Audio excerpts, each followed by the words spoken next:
우리 이제 하나님 말씀 보도록 하겠습니다. 함께 보실 말씀은 에베소서 1장 13절부터 14절까지의 말씀입니다. 에베소서 1장 13절부터 14절까지의 말씀입니다. 제가 가지고 있는 성경책으로는 신약 310페이지입니다. 신약 310페이지입니다. 우리 다 찾으셨으면 우리 딱 두 절이니까요. 우리 한 목소리로 읽기를 원합니다. 우리 같이 읽겠습니다. 그 안에서 너희도 진리의 말씀 곧 너희의 구원의 복음을 듣고 그 안에서 또한 믿어 약속의 성령으로 인치심을 받았으니 이는 우리 기업의 보증이 되시되 그 얻으신 것을 속량하시고 그의 영광을 찬송하게 하려 하심이라. 아멘. 우리 최근 우리 조국 사회에서 발생하고 있는 한 가지 심각한 이슈 중 한 가지는 바로 유기견의 문제입니다. 유기견의 문제. 한국 반려견 연구소의 발표 자료에 따르자면요, 한 해 동안 버려지는 이 반려견의 숫자가 무려 9만 마리를 넘어섰다고 하며, 또한 이로 인하여 다양한 사회적 이슈들이 발생하고 있는데, 이제 버려진 개들은 생존을 위하여 서로 무리를 짓게 됩니다. 그리고 이 무리를 지은 강아지들은요, 시간이 점점 지남에 따라 야생화가 진행되므로 급기야 민가에 내려와 가축들을 습격하고요, 사람들을 공격하는 이러한 모습을 현재 보이고 있다는 거예요. 호주에서도 이와 동일한 현상이 발생하고 있는데, 이것은 그냥 하나의 조그만 사회적인 문제가 아니라 국가적인 문제로 다루어지고 있는 현상입니다. 그 중심에는 딩고라고 불리는 이제 야생개, 들개들이 자리하고 있는데, 오래전 동남아시아로부터 들어온 품종으로서 이 주인에게 버려진 딩고가요, 그 습성상 이렇게 무리를 짓고 사회화를 아주 잘 이룬다고 해요. 그래서 사건 사고를 일으키는데 현재 그 호주 전체에서 최상위 포식자로 이렇게 군림하고 있다는 것이며, 여러 가지 많은 이슈들을 일으키고 있다는 것입니다. 그뿐만이 아니죠. 현재 이 캐나다도 마찬가지입니다. 우리 캐나다 서든랜드를 보시면 거기에 급증하는 들개들로 인하여 큰 골머리를 앓고 있다는 기사를 제가 지난주에 확인해 보았습니다. 자, 그렇다면 왜 사람들은 반려견을 그렇게 아무렇지도 않게 이렇게 버리게 되는 것일까요? 그 충격적인 이유를 한번 들어보십시오. 첫 번째, 강아지가 아파서, 더 이상 쓸모 가치가 없어졌다는 것입니다. 두 번째, 깜짝 선물을 받았는데 키우기가 싫어서. 세 번째, 주거 소음 때문에. 네 번째, 경제난으로 더 이상 키울 수가 없어서. 현재 보시는 것과 같은 이 이유들은요, 주인이 강아지를 버리게 된 여러 가지 상황과 사정들에 불과합니다. 실제로 그 주인들이 반려견을 버리는 그 일의 중심을 들여다보면요, 무엇이 자리하고 있느냐? 사람들의 변심 때문이라는 것입니다. 변심. 잠시 잠깐의 기쁨, 만족을 위하여 아주 기대에 부푼 마음으로 반려견을 이렇게 입양했습니다. 그런데 시간이 지나자 어떠한 일이 발생하죠? 상황이 변하고 마음이 변하게 되자 아무렇지도 않게 그 반려견을 그냥 먼 곳에다 내놔버리는 그런 안타까운 일이 발생하고 있다는 것이며, 이것은 적어도 인간의 이기심과 무책임함에 기인하여 발생하는 현상이라는 것입니다. 사실 강아지만의 이야기겠습니까? 우리 사람 어떠한 행동도 하죠. 상황이 여의치 않으면, 그 마음이 변하면 자신의 부모 또한 자식까지도 아무렇지 않게 유기하는 그런 안타까운 본성을 보이는 것이 바로 사람이라는 거예요. 우리는 이와 같은 인간의 죄성이 무엇인지 성경 말씀 곳곳에서 확인할 수가 있는데, 그 대표적인 말씀은 사사기서입니다. 총 21장으로 구성된 이 사사기서를 보시면 인간의 죄성이 무엇인지를 말씀은 다음과 같이 고발하고 있어요. 우리 3장 7절을 보시면 이렇게 기록되죠. 이스라엘 자손이 여호와의 목전에 악을 행하여. 4장 1절, 에웃이 죽으니 이스라엘 자손이 또 여호와의 목전에 악을 행하며. 6장 1절, 이스라엘 자손이 또 여호와의 목전에 악을 행하였으므로. 10장 6절, 이스라엘 자손이 다시 여호와의 목전에서 악을 행하여. 13장 1절 이스라엘 자손이 다시 여호와의 목전에 악을 행하였으므로. 여러분 혹시 보이십니까? 제가 설명해 드리지 않아도 사사기에 흐르고 있는 내용들 다 알고 계시죠? 이스라엘 백성들은 이방 민족들의 침입과 횡포로 인하여 언제나 하나님께 도움을 부르짖었습니다. 하나님 도와주세요. 그렇게 결단하며 목소리를 높였다는 거예요. 그럴 때마다 자비하신 우리 하나님께서는 사사들을 세우셨습니다. 하나님의 사람을 딱 세우시고는 이스라엘 백성들을 압제해서 억압에서 구원해내시는 놀라운 일들을 행하셨어요. 그런데 이 은혜가 행해진 지 얼마 되지 않아 이스라엘 백성들의 모습은 어떻다고요? 다시 여호와의 목전에서 악을 행하며 주의 백성으로 살아가겠습니다 라는 그 결단이 있었음에도 불구하고 시간이 얼마 지나지 않아 그 마음이 변심하고 돌아서는 그런 가변적인 존재, 그것이 바로 인간의 본성이라는 것입니다. 주 안에 사랑하는 여러분, 그렇다면 우리는 이 세상을 어떻게 살아가야 할까요? 한 생명의 주인됨은 고사하고 자신의 인생조차 제대로 경영할 수 없는 그 죄인들, 그리하여 쉽게 변하고 변개하는 우리들에게도 과연 이 세상을 힘있게 살아갈 수 있는 그런 아름다운 날이 찾아오게 되는 것입니까? 그런 맥락에서 오늘 본문 말씀을 보시면 인생들과는 다르게 변치 않는 한 분이 계시다. 성경은 그렇게 말하고 있습니다. 죄인된 너희를 내가 끝까지 포기할 수가 없어서 책임질 것이고 하나님 나라로 인도하시겠다. 그렇게 약속하고 계시는 성령 하나님이 계시다는 거예요. 자, 그렇다면 성도의 구원을 위하여 우리 성령 하나님께서 어떠한 일들을 행하시는지 우리 본격적으로 말씀을 좀 살펴볼까요? 본문 13절을 보여주십시오. 본문 13절입니다. 우리 같이 한번 읽어볼까요? 시작. 그 안에서 너희도 진리의 말씀 곧 너희의 구원의 복음을 듣고 그 안에서 또한 믿어 약속의 성령으로 인치심을 받았으니. 자, 이제 말씀을 보시면 바울은 성령 하나님께서 성도의 구원을 위하여 행하시는 첫 번째 사역에 관하여 이제 설명을 하고 있는데, 지금 말씀에 어떻게 기록되어 있죠? 뒤에 이렇게 하이라이트가 되어 있죠. 어떠한 사역입니까? 진리의 말씀, 복음을 듣고 믿은 성도들에게 어떻게 하셨다? 인을 치셨다는 것입니다.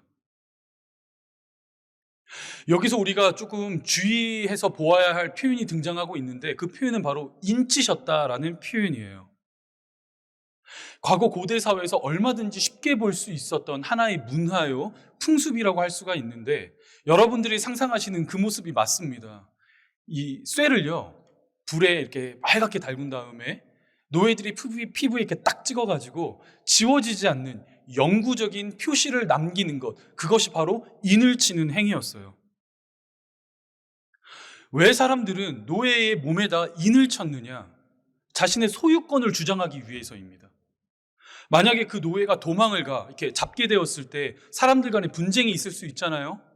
자신만이 알아볼 수 있는 표식으로 노인들에게 이렇게 마크를 남겼다는 것이죠. 그런데 이러한 모습은 고대 이제 로마 시대뿐만이 아니라 비교적 최근인 18세기까지 이어졌던 모습이고, 우리 조국, 우리 조선 시대에도 발생했던 모습이라고 할 수가 있는데, PPT 사진 한 장 보여주시겠어요? 어떠세요? 이거 보신 드라마인데 좀 익숙하시죠? 어떤 드라마입니까? 한쪽에? 되게 거룩하시군요. TV 안 보시나 봐요. 물론 이게 방영된 지가 조금 됐어요. 종영된 건데, 여러분 혹시 추노라는 드라마 보셨습니까? 네, 추노. 지금 표정들이 다 안 좋아요. 언제적 이야기 하는 거야? 지금 다들 이런 표현을 하고 계신데, 잘 보이실지 모르겠습니다.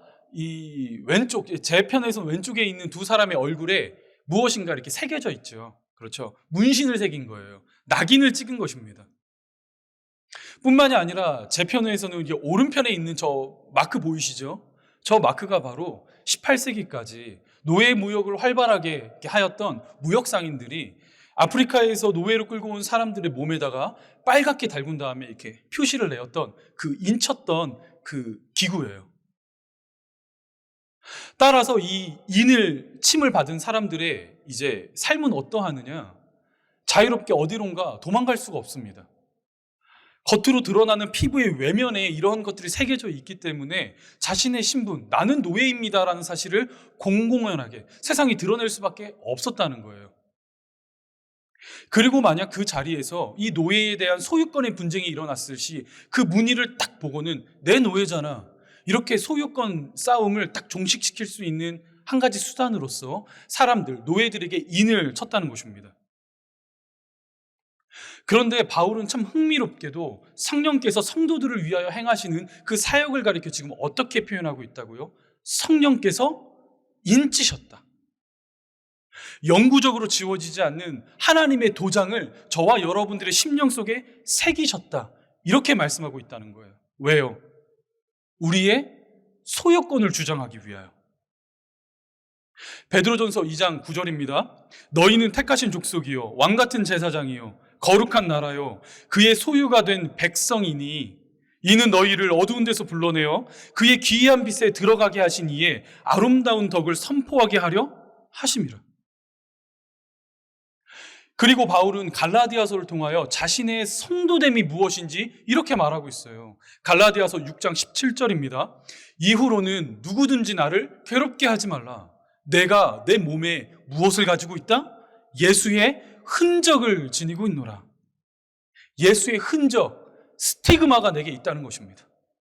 물로 지워서 깨끗하게 지워버릴 수 있는 그런 가변적인 일시적인 표시가 아니라 영원히 지워지지 않는 예수 그리스도의 마크, 그 사인이 내 몸에 자리하고 있다. 이렇게 자랑스럽게 선포하고 있다는 거예요. 주 안에 사랑하는 여러분, 성령 하나님께서 저와 여러분들에게 인치셨다는 이 주제 있죠. 이것은 절대로 가벼운 가르침이 아닙니다.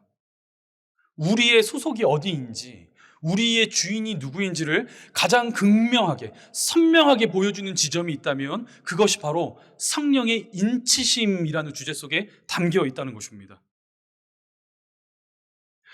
사실 우리는 이 땅을 살아갈 때에 예수 그리스도로 인하여 참 많은 기쁨과 감격과 행복을 경험하곤 합니다.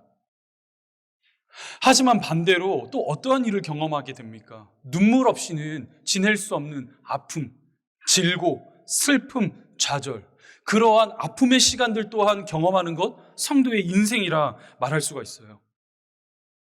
그럴 때면 어떤 일이 발생합니까? 우리의 자존감이 바닥을 치잖아요. 과연 내가 하나님의 존귀한 자녀가 맞는가? 내가 하나님의 사랑을 받을 수 있는 존재가 맞는가? 나는 어느 누군가에게 기쁨이 되는 존재가 맞는가? 이렇게 끊임없이 자신의 성도됨을 의심하는 순간 속에서 우리 성령님께서 그렇게 흔들리고 좌절할 너희들을 위하여 무엇을 하셨다고요? 성령님께서 무엇을 하셨다고요? 당신의 인을 치셨다는 것입니다.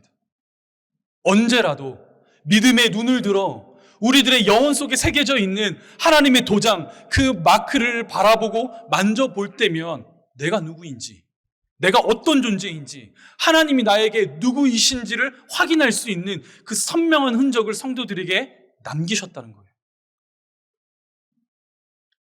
그리하여 이 험한 인생길, 이 땅을 살아갈 때에 악한 사탄마귀가 저와 여러분들을 찾아가 송사하고 끊임없이 죄의 자리, 죄책의 자리로 우리를 끌고 간다 하더라도 우리의 심령 속에 새겨진 그 선명한 그 성령의 마크가 무엇을 의미한다고요? 무엇을요? 건들지 마. 내 거야. 내 백성이야. 내가 택한 사람이야. 끝까지 포기하지 않고 하나님 곁으로, 그 하나님 나라로 인도해야 할 내 사람이야. 이렇게 주장하시는 하나님의 선명한 마크가 새겨져 있기 때문에 사탄 마귀가 저와 여러분들의 소유권을 주장할 수가 없다는 거예요. 그렇기에 바울은 오늘 본문 13절 말씀을 기록하며 그냥 단순히 성령 하나님, 거룩의 영, 이렇게 이렇게 기록하지 않고 어떠한 표현을 하고 있는지 말씀 한 번만 더 보십시오. 말씀 이렇게 기록되고 있죠. 그 안에서 너희도 진리의 말씀, 곧 너희의 구원의 복음을 듣고 그 안에서 또한 믿어 약속의 성령으로 인치심을 받았으니. 자, 지금 바울이 성령 하나님을 표현하며 앞에 어떠한 수식어를 붙이고 있습니까? 약속의 성령님이라고 말하고 있어요. 즉 성령 하나님의 아주 중요한 본질 중 한 가지는 바로 약속의 하나님이시라는 것입니다. 여러분 한번 생각해 보십시오. 이제 우리가 무엇인가를 소유하게 된다는 것, 그것은 어떠한 뜻이 될까요?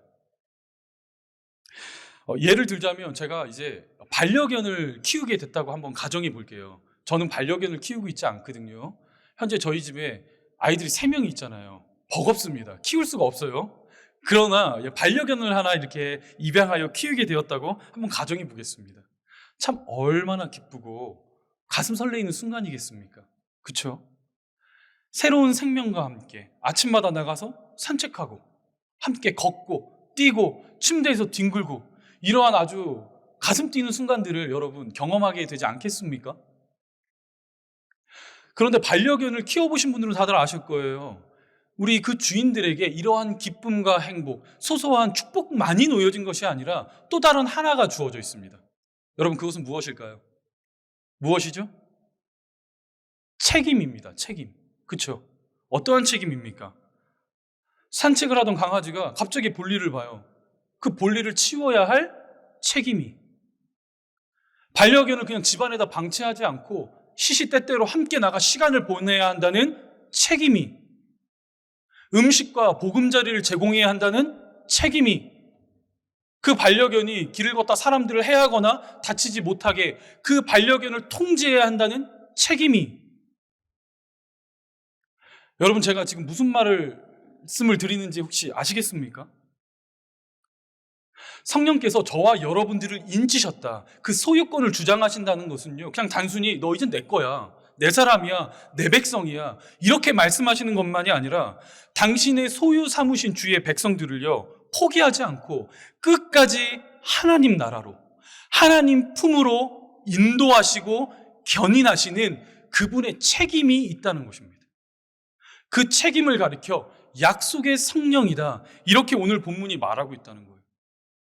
여러분 이것이 바로 기독교가 말하는 성령의 견인하심입니다. 견인하심의 교리예요. 그래서 때때로 우리는 하나님의 광야 학교에 놓일 때가 있습니다. 그렇죠. 모든 날이 다 행복한 것은 아니잖아요. 때로는 눈물 나고 실족하는 순간들이 있지 않습니까? 그런데 그 모든 순간들은요, 그냥 나의 잘못과 나의 선택으로 야기된 순간들만이 아니라 우리 성령 하나님께서 하나님의 사람들, 성령의 인침을 받은 영혼의 마크가 딱 찍힌 그 하나님의 사람들을요, 하나님께서 받으실 만한 성도로 삼기 위하여 당신께서 이루어가시는 시간이자 방법이라는 것입니다. 이 하나님의 교육과 훈육이 무엇인지 알았던 욥의 고백을 한번 보십시오. 욥의 고백입니다. 오늘 우리 함께 읽었었죠. 욥기 23장 10절부터 14절이에요. 우리 같이 한번 읽어볼까요? 시작.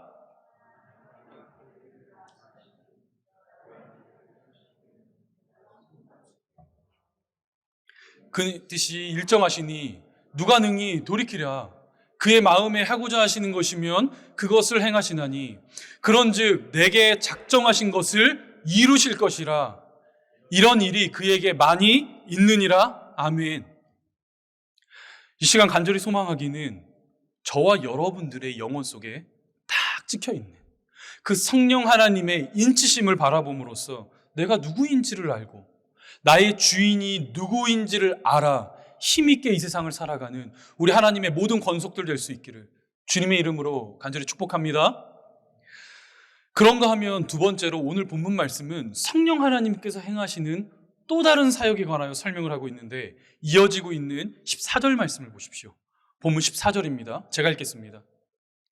이는 우리 기업의 보증이 되사 그 얻으신 것을 속량하시고 그의 영광을 찬송하게 하려 하심이라. 현재 바울은 성도의 구원을 위하여 성령 하나님께서 행하시는 또 다른 사역을 설명하며 그분께서 성도들의 기업의 보증이 되셨다, 이렇게 설명하고 있습니다.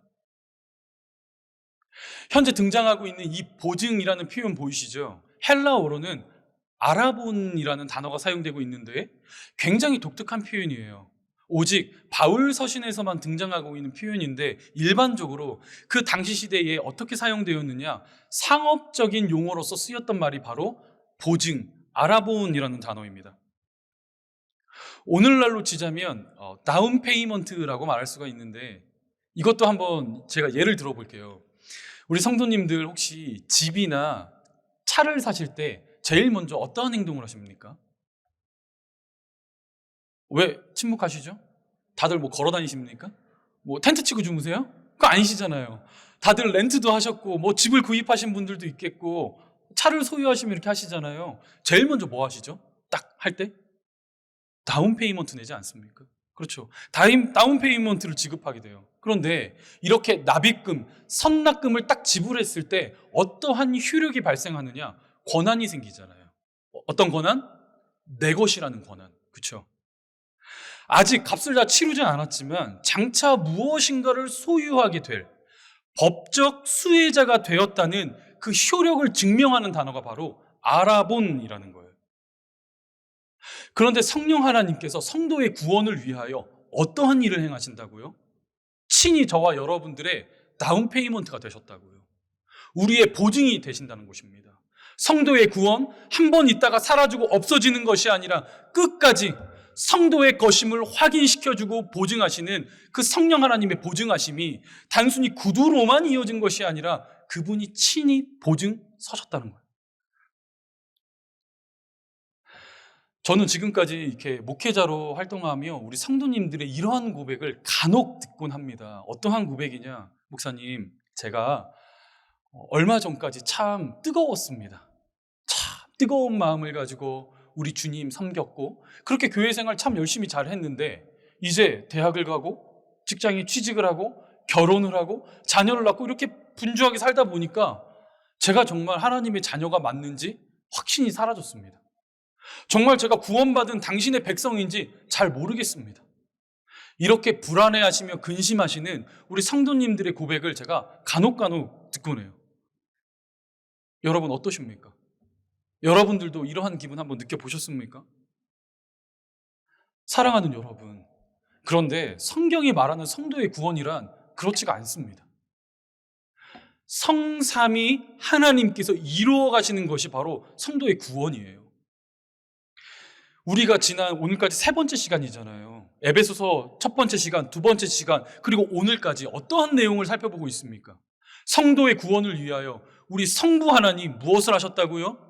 태초 전부터 저와 여러분들을 아시고 지명하시고 구별하시며 성도 삼아 주셨다는 것입니다. 성도의 구원을 계획하셨으며 두 번째 시간으로 우리 성자 하나님 예수 그리스도께서 무엇을 하셨습니까? 아버지의 기쁘신 뜻을 따라 십자가에 매달려 돌아가심으로 구원을 실행하셨고 오늘 마지막으로 성령 하나님께서는 성부 하나님과 성자 하나님께서 이루신 그 성도의 구원을 끝까지 잃어버리지 않고 보증이 되시며 이뤄가시겠다는 거예요. 이처럼 성령 하나님, 성부 하나님, 성자 예수님께서 이뤄가시는 성삼위일체의 성도의 구원이 얼마나 견고하고 신실한지 제가 말씀을 몇 가지 간추려 봤거든요. 한번 보시겠습니까? 요한복음 6장입니다. 나를 보내신 이의 뜻은 내게 주신 자 중에 내가 하나도 잃어버리지 아니하고 마지막 날에 다시 살리는 이것이니라. 내가 그들에게 영생을 주노니 영원히 멸망하지 아니할 것이요 또 그들을 내 손에서 빼앗을 자가 없느니라. 너희 안에서 착한 일을 시작하신 이가 그리스도 예수의 날까지 이루실 줄을 우리는 확신하노라. 아멘. 사랑하는 여러분, 이것이 바로 하나님께서 저와 여러분들에게 허락하신 성도의 구원입니다. 성삼위 하나님께서 한 몸이 되셔서 하나의 몸처럼 이루어가시며 저와 여러분들의 구원을 이루셨으니 이 구원은요 세상 그 어떤 것보다 가장 견고하고 안전하며 단단합니다. 세상 그 무엇도 빼앗아갈 수 없는 하나님의 능력이 됩니다.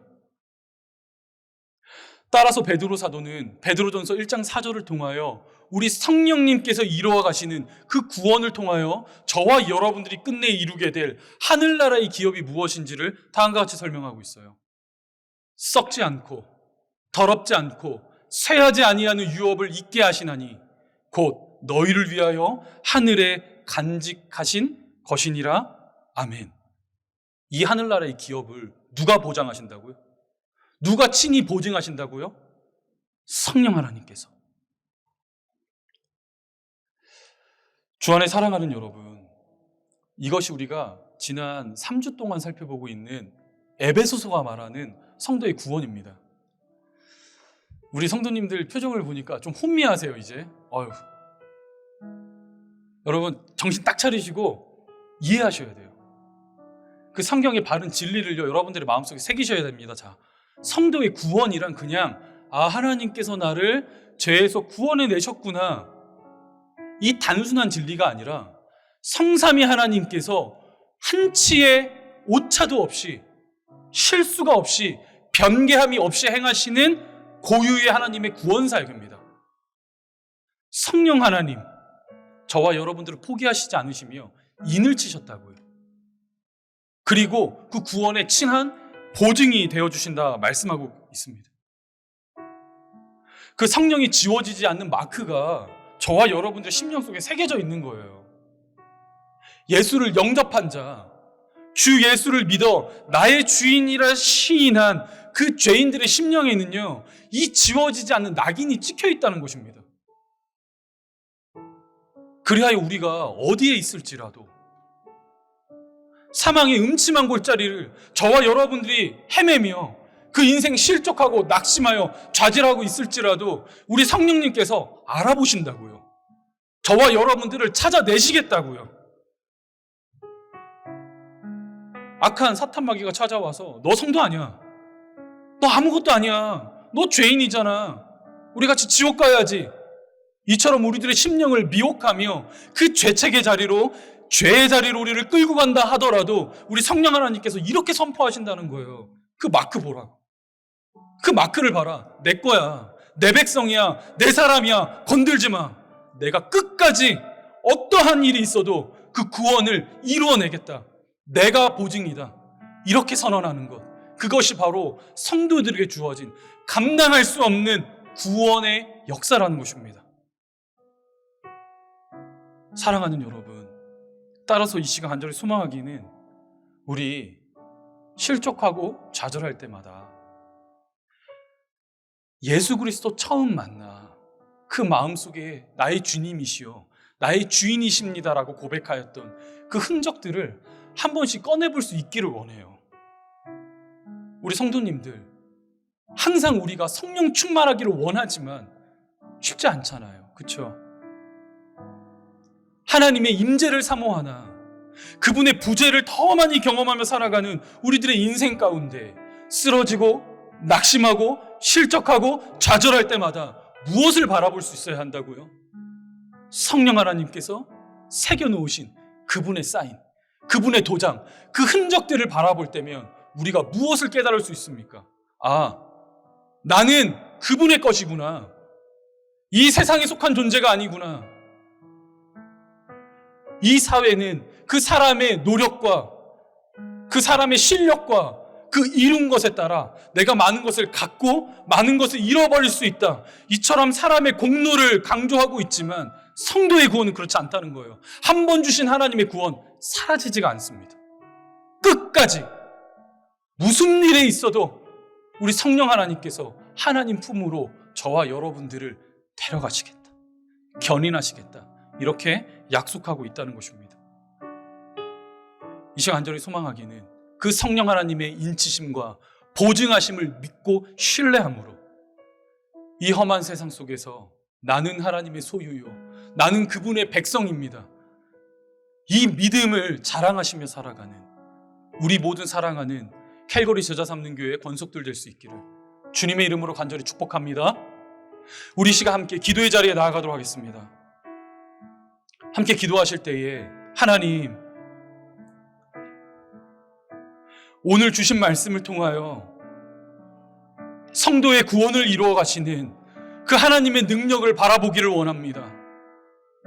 성부 하나님, 이 죄인의 구원을 계획하셨고 성자 예수 그리스도 아버지의 뜻을 따라 십자가의 보혈을 흘리시며 그 구원을 이루셨으며, 우리 성령 하나님 잠시도 쉬지 않은 채 저와 여러분들을 하나님의 품으로 데려가기 위해 인치시고 보증이 되시겠다, 그렇게 선포하고 계시니 하나님, 구원받은 성도의 기쁨과 그 자격과 긍지를 가지고 오늘도 이 세상을 힘있게 살아가는 우리 모든 권속들 다 되게 하여 주옵소서. 우리 이 시간 함께 기도하며 나아가도록 하겠습니다. 기도하시겠습니다. 살아계신 하나님, 긴 호흡을 가지고 시작한 에베소서 3번째 시간, 성도의 구원을 위하여 인치시고 보증이 되신 약속의 성령님에 관하여 말씀을 살펴보았습니다. 성령 하나님, 지워지지 않는 당신의 마크를 우리들의 심령 속에 새기셨소. 또한 구원의 보증이 되시겠다 친히 약속하셨으니 결코 흔들림이 없고 변개함이 없는 그 성도의 구원을 믿으며 신실하신 하나님의 인도하심 속에 놓여 세상을 이기는 우리 모든 성도들 다 되게 하여 주옵소서. 하나님, 기도하옵기는 무너진 자리에서 일어나는 우리 성도가 되기를 원합니다. 그동안 이불 속에 들어가 있던, 모른 채 하며 익숙함에 젖어 있던 우리의 신앙이 있다면 주님 깨어나게 하시고, 나를 살리신 예수 그리스도의 그 구원의 놀라운 사역 앞에 감격함으로 다시 예수 앞으로, 다시 말씀 앞으로, 주님의 은혜 앞으로 나아오는 우리 모든 권속들 다 되게 하여 주옵소서. 하나님의 존귀한 자녀로 살아가게 하실 것을 믿사오며 이 모든 말씀 살아계신 예수님의 이름으로 기도합나이다. 아멘.